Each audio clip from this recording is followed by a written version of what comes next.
Comment est-ce possible de passer d'une cellule de prison à la tête d'une entreprise qui pèse 2 millions de dollars? Non, ce n'est pas le scénario d'un film, c'est l'histoire bien réelle de Joël Vasquez.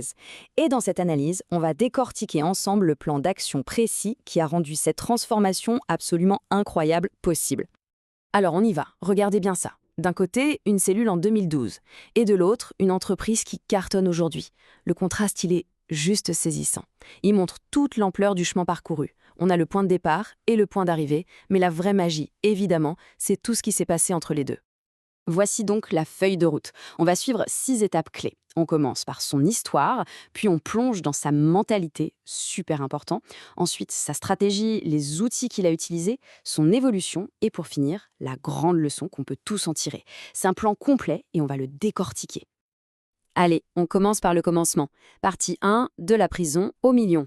Et non, son histoire ne débute pas sur les bancs d'une grande école de commerce, mais en 2012 avec une sentence de 7 ans de prison.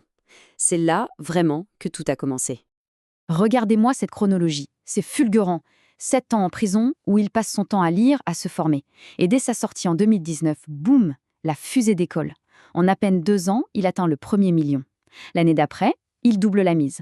C'est la preuve que le passé ne dicte pas l'avenir quand on a la bonne approche. On passe maintenant à l'élément sans doute le plus important de toute cette histoire, le moteur de tout le reste. Partie 2, la mentalité, ça marchera. On ne parle pas encore de stratégie ou d'outils, mais bien de l'état d'esprit qui a servi de fondation à absolument chacune de ses décisions. Et voilà, tout est résumé dans cette phrase. C'est cette conviction absolue que le succès n'est pas une question de si, mais de quand. C'est toute la différence du monde. La plupart des gens se disent « je vais essayer, on verra bien si ça marche ». Lui, il partait avec une certitude. Et attention, ce n'était pas juste des belles paroles en l'air. Ça se traduisait en actions bien concrètes. Ça voulait dire dévorer des livres de business en prison. Ça voulait dire considérer son job de cariste comme une étape, pas une finalité.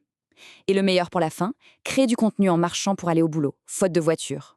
Ça, c'est l'incarnation de la mentalité zéro excuse. Bon, la mentalité, c'est le carburant, mais il faut un véhicule, la stratégie. On attaque la première décision tactique majeure. Partie 3, la stratégie. C'est le choix qui lui a permis de changer de vie en quelques mois, et non en quelques années. Ce tableau, il est d'une clarté redoutable. D'un côté, le piège classique, essayer de gagner 10 ou 15 dollars par vente. Il faut un volume et une énergie de dingue pour s'en sortir.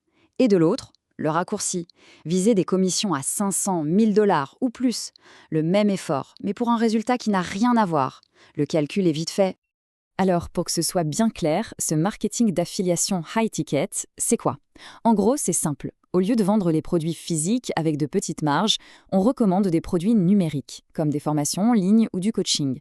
Comme les coûts pour le créateur sont très bas, il peut se permettre de verser de très grosses commissions. Et c'est ce modèle qui a tout changé pour lui au début.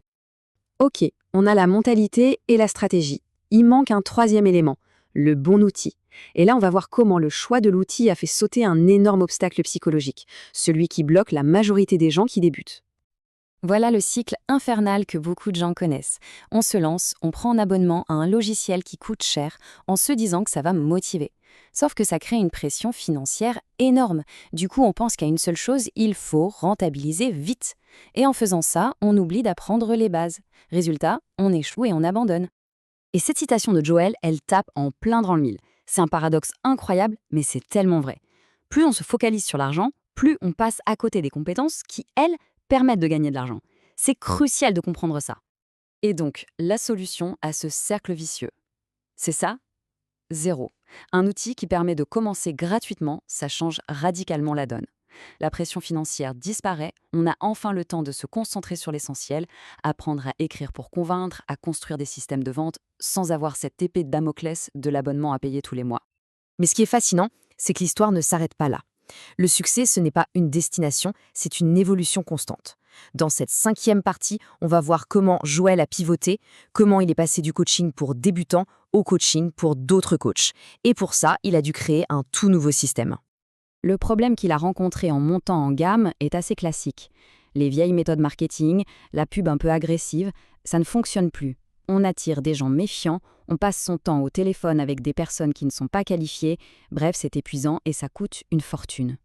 Et voici sa solution, son fameux entonnoir de confiance YouTube. L'idée d'une simplicité géniale.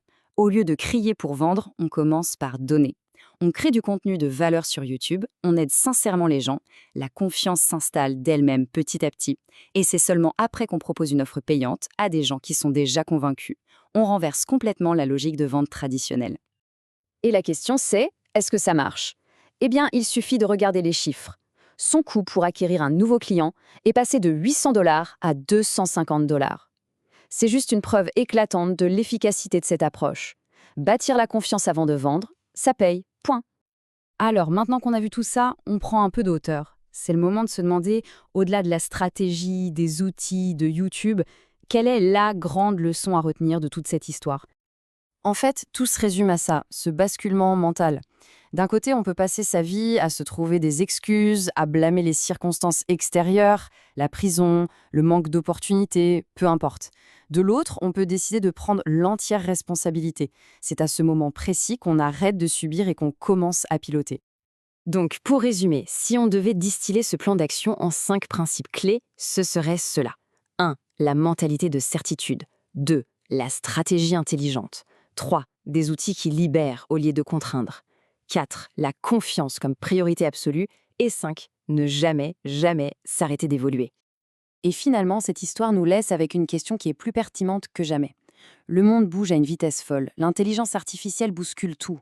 Les carrières toutes tracées n'existent plus. Dans ce contexte, l'attentisme n'est plus une option. La seule question qui compte, c'est celle-ci. Quel est le prochain coup à jouer ?